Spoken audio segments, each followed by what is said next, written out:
नमस्कार। राजस्थान की तमाम फटाफट खबरों में आपका स्वागत है। राजस्थान की खबरों के लिए आपसे निवेदन की यदि आपने राजस्थान की खबरों के लिए आपके अपने चैनल को सब्सक्राइब नहीं किया है तो कृपया करके राजस्थान की खबरों के लिए आपके अपने चैनल को सब्सक्राइब करना ना भूलें। आप सब्सक्राइब करते हैं तो हमें हिम्मत होती है सही और सच्ची खबरें आप तक पहुंचाने की, वरना मीडिया में किस तरह से खबरें आपको दिखाता है यह आप भली भांति जानते हैं।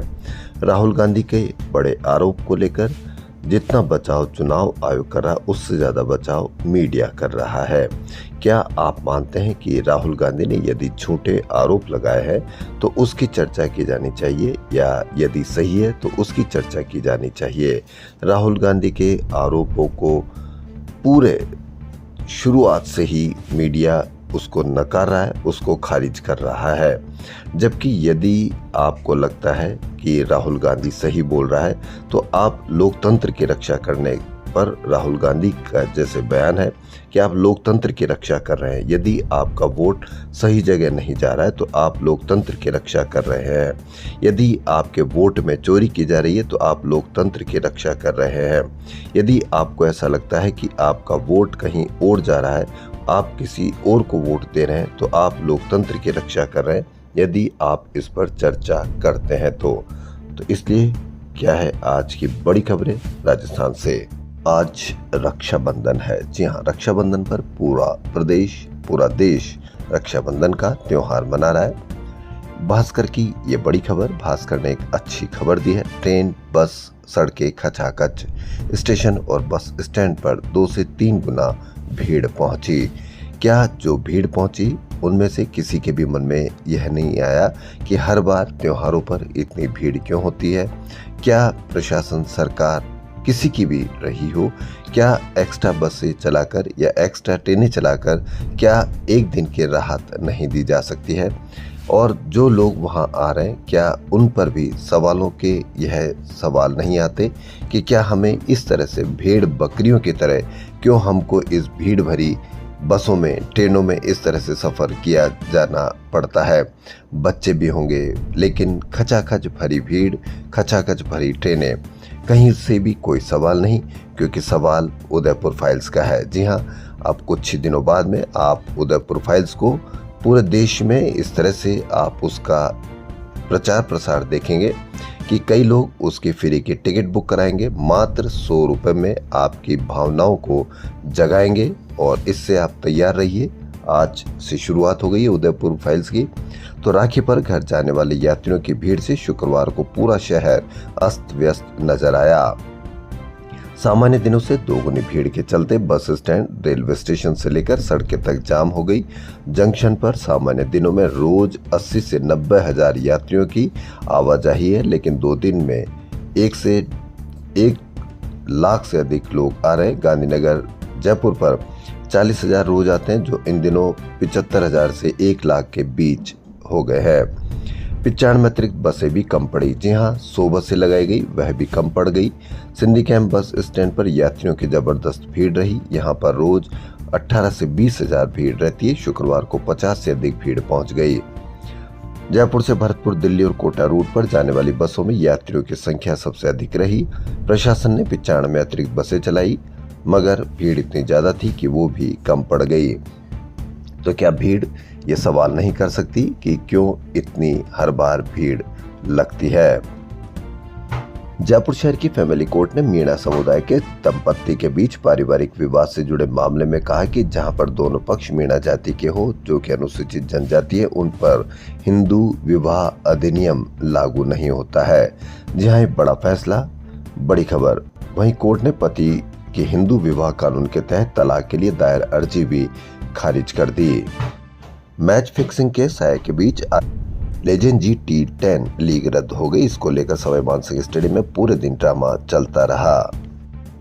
आखिरकार कड़े कानूनी संघर्ष के बाद शुक्रवार को उदयपुर फाइल सिनेमा घरों में रिलीज हो गई। उदयपुर के कन्हैयालाल की हत्याकांड पर आधारित फिल्म देश भर के 4500 स्क्रीन पर दिखाई जा रही है।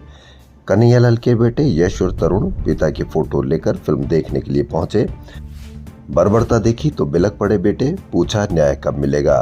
बिलक पड़े बेटे, कोई भी किसी भी पुत्र के सामने यदि उसके पिता की हत्या की कोई पिक्चर चलाई जाती है या विचार किए जाते हैं तो कोई भी बिलख पड़ेगा, लेकिन पूरे देश में इसकी चर्चा रही। सोशल मीडिया पर इसका प्रचार प्रसार किया गया, जबकि आप जानते हैं कि अब उदयपुर फाइल्स पूरे देश पर चर्चा का विषय बनेगा और आपको निःशुल्क भी दिखाई जाएगी। वहीं सजा कब मिलेगी यह तो अब वर्तमान सरकार ही बता पाएगी। वहीं लोकसभा में नेता प्रतिपक्ष राहुल गांधी के चुनाव में कथित वोट चोरी के दावे के बाद शुक्रवार को पूर्व मुख्यमंत्री अशोक गहलोत ने केंद्रीय चुनाव आयोग और केंद्र सरकार पर सियासी हमले बोले। जयपुर आवास पर प्रेस वार्ता में उन्होंने कहा कि राहुल गांधी के खुलासे के बाद आयोग को सबूत देने चाहिए कि चुनाव में कोई गड़बड़ी नहीं हुई। राहुल गांधी के खुलासे के बाद राजस्थान, मध्य प्रदेश, महाराष्ट्र और बिहार के चुनाव आयोग की वेबसाइट बंद हो गई। आयोग की विश्वसनीयता बनी रहनी जरूरी है। आयोग तो बीजेपी जैसा चाहती है वैसा काम कर रहा है। गहलोत बोले, बीजेपी सब जगह नहीं, चुनिंदा जगह चुनाव के समय गड़बड़ी करवाती है। ईडी हो, सीबीआई हो या चुनाव आयोग हो, चुनाव आयोग के साथ तो लोकतंत्र का भविष्य जुड़ा हुआ है। इसका असर देश के 140 करोड़ जनता पर पड़ेगा। ऐसे काम होगा तो लोकतंत्र कहाँ रहेगा। कन्हैयालाल के हत्यारों का संबंध भाजपा से, ये गहलोत का बड़ा बयान। उदयपुर के कन्हैयालाल हत्याकांड को लेकर गहलोत ने कहा कि उस समय जो हुआ उस पर हमारा प्रयास था कि प्रदेश में तनाव का माहौल नहीं बने। हमने 2-3 घंटे में हत्यारों को पकड़ लिया था, उनके बच्चों को नौकरी दी और पहली बार किसी को 50 लाख रुपए का मुआवजा दिया। उसी रात ये केस हमारी पुलिस से एनआईए ने ले लिया। फिर देख ही रहे कि 2-3 साल से कोर्ट में बयान ही हो रहे हैं। हमारे हाथ में होता तो हम 6-8 महीनों में हत्यारों को सजा दिलवा देते। गहलोत ने बड़ा आरोप लगाया कि हत्यारों का संबंध भाजपा से है। गहलोत ने कहा कि बीजेपी और आरएसएस से ज्यादा उम्मीद नहीं की जा सकती, क्योंकि ये भारत छोड़ो आंदोलन में भी शामिल नहीं थे। उन्होंने कहा कि बीजेपी हमेशा हिंदू मुस्लिम की राजनीति करती है। गहलोत ने कहा कि जब से मुख्य निर्वाचन आयुक्त के चयन की कमेटी में सीजीआई को हटाकर केंद्रीय गृह मंत्री को शामिल किया है, तब से चुनाव आयोग का बर्ताव बदला हुआ है। उसका झुकाव साफ दिख रहा है। पहली बार चुनाव आयोग विपक्ष के नेताओं से मिलने में भेदभाव कर रहा है। बहुचर्चित अश्लील छायाचित्र ब्लैकमेल कांड 92 में 32 साल बाद 20 अगस्त 2024 पॉक्सो कोर्ट की ओर से 4 आरोपियों को दी गई आजीवन कारावास की सजा के फैसले पर राजस्थान उच्च न्यायालय ने रोक लगा दी है।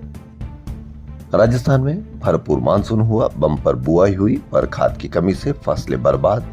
क्या आप किसानों के बारे में विचार ज्यादा करेंगे या आप उदयपुर फाइल के बारे में ज्यादा विचार करेंगे? आपको किससे फायदा होगा, किससे नुकसान होगा, इस पर आप अवश्य विचार करके देखें। राजस्थान में मानसून की मेहरबानी से इस साल खरीफ फसलों की बम्पर बुआई हुई है।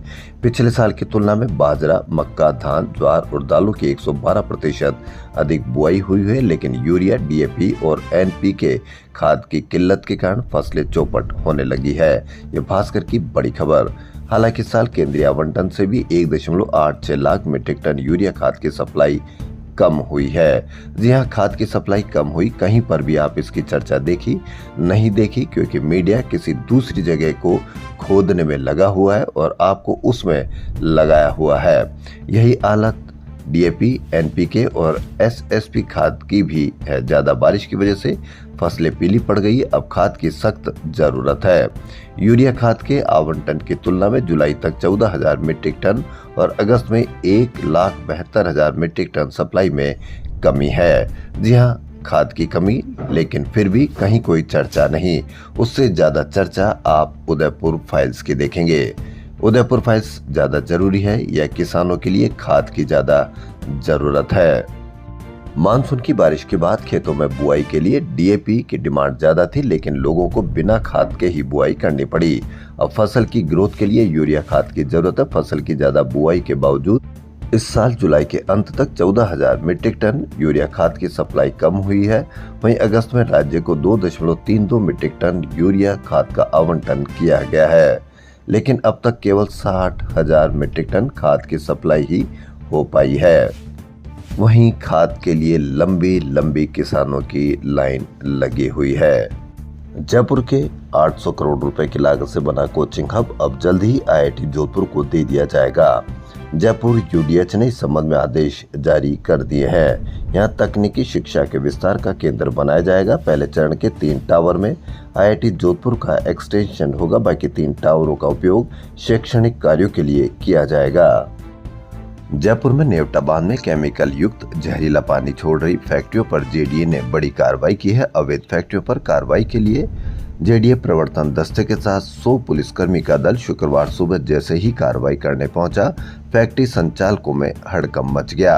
होना ये चाहिए कि ये कार्रवाई पूरे साल भर किया जाना चाहिए।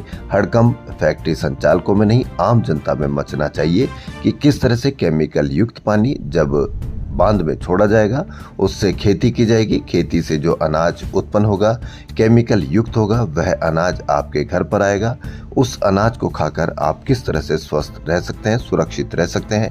मीडिया में जिसका डर दिखाया जा रहा है, जिनका डर दिखाया जा रहा है, यदि आप केमिकल युक्त अनाज खाएंगे तो आप क्या उनका मुकाबला कर पाएंगे। इसलिए अभी भी वक्त है, आप असली डर को पहचानें और जैसे ही केमिकल युक्त आपके घर पर भोजन आएगा तो आप चेक कीजिए, या उस पर कार्रवाई करने के लिए सरकार से या किसी भी तरह से आपको समस्या दिखती है तो आप 181 पर शिकायत कीजिए और आप असली मुद्दों को पहचाने। क्या आपको पता है कि मानसून की विदाई के साथ ही डेंगू शुरू हो जाता है, पैर पसारना, लेकिन जगह जगह भरा पानी और बढ़ता तापमान मच्छरों के पनपने का सबसे अनुकूल समय है और इसी वजह से डेंगू के केस भी बढ़ने लगे हैं।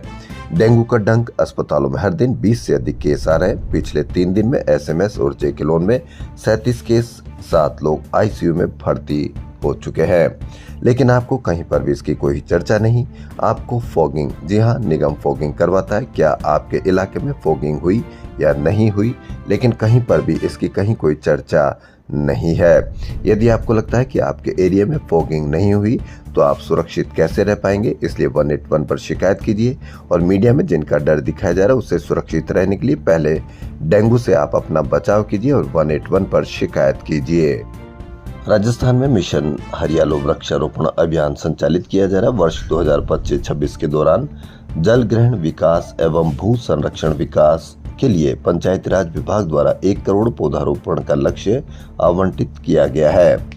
मुख्यमंत्री भजन लाल शर्मा ने कहा कि विशेष योग्यजन समाज का अभिन्न अंग है। एक समावेशी तथा संवेदनशील समाज के निर्माण के लिए विशेष योग्यजन की समान भागीदारी अति आवश्यक है। इसके लिए राज्य सरकार दिव्यांगजनों को केंद्र में रखकर निरंतर कार्य कर रही है। राजस्थान के एनसीआर एवं उसके आसपास के क्षेत्र में वायु गुणवत्ता के प्रबंधन और वायु प्रदूषण की रोकथाम को लेकर राष्ट्रीय राजधानी जयपुर क्षेत्र और निकटवर्ती क्षेत्रों में वायु गुणवत्ता प्रबंधन आयोग के अध्यक्ष राजेश वर्मा की अध्यक्षता में शुक्रवार को सचिवालय में बैठक हुई। भास्कर की बड़ी खबर, संस्कृत दिवस। जी हाँ, संस्कृत विश्वविद्यालय में 5,000 रुपए में फर्जी डिग्री को वैध करने का चल रहा है खेल। भास्कर की बड़ी खबर, राज्य सरकार संस्कृत दिवस पर भाषा संरक्षण का दावा कर रही है, लेकिन जगत गुरु रामानंदाचार्य राजस्थान संस्कृत विश्वविद्यालय से जुड़े निजी संस्थानों में फैली अनियमितताओं ने दावों की पोल खोल दी है। विश्वविद्यालय से संबद्धता निजी संस्कृत कॉलेजों में तय सीटों से अधिक छात्रों को परीक्षा में बैठाकर अवैध रूप से डिग्रियां देने का मामला उजागर हुआ है। मामले में विश्वविद्यालय के सिंडिकेट मीटिंग में अध्यक्ष एवं रजिस्ट्रार ने नियमों का उल्लेख नहीं होने की बातें कही है। ऐसे में सवाल है कि जनवरी 2024 में जिन्हें कुलपति ने स्पष्ट रूप से अवैध परीक्षार्थी माना था, उन्हें जुर्माना लेकर वैध कैसे घोषित किया जा सकता है। छात्र को फेल की अंक तालिका दी, निजी स्कूल पर 1 लाख रुपए का हर्जाना लगाया। बड़ी खबर भास्कर की। 12वीं कक्षा के छात्र के सप्लीमेंट्री परीक्षा फॉर्म में एक विषय के बजाय सभी विषय भरने और बाद में उसे अनुपस्थिति के आधार पर फेल दिखाने के मामले में हाईकोर्ट ने सीकर के SM निमावत पब्लिक स्कूल पर 1 लाख रुपए का हर्जाना लगाया है। वहीं CBSE को निर्देश दिए कि वह 1 माह में प्रार्थी को मुख्य परीक्षा में 4 विषयों के प्राप्त अंकों को शामिल कर नए सिरे से अंक तालिका जारी करे। मेडिकल कॉलेज में DMLT के सभी 25 स्टूडेंट फेल, काउंसिल को शिकायत की गई। कोटा मेडिकल कॉलेज के DMLT स्टूडेंट ने प्रैक्टिकल परीक्षा 2025 के परिणामों पर आपत्ति दर्ज कराई है। भेजी शिकायत में द्वितीय वर्ष के स्टूडेंट ने बताया कि एक्सटर्नल प्रैक्टिकल एग्जाम में पूरे बैच के सभी 25 स्टूडेंट को फेल कर दिया गया। परीक्षा जयपुर में हुई थी। अधिकतम 400 में से 50 से 130 के बीच अंक दिए गए, जबकि अन्य निजी संस्थानों के छात्रों को लिखित परीक्षा में अनुत्तीर्ण होने के बावजूद प्रैक्टिकल में 400 में से 250 से 350 तक अंक दिए गए। राजस्थान की खबरों में फिलहाल इतना ही। एक बार पुनः आपसे निवेदन कि यदि आपको त्योहारों पर भीड़ लगती है बसों में, ट्रेनों में, तो आप इसकी शिकायत कीजिए। डेंगू यदि आप पैर पसारने लगा है तो आप इसकी शिकायत कीजिए, बजाय आप उदयपुर फाइल्स के बारे में विचार करने के बजाय अपने बच्चों की बेरोजगारी, महंगाई, इस पर भी आप अवश्य चर्चा करें। धन्यवाद।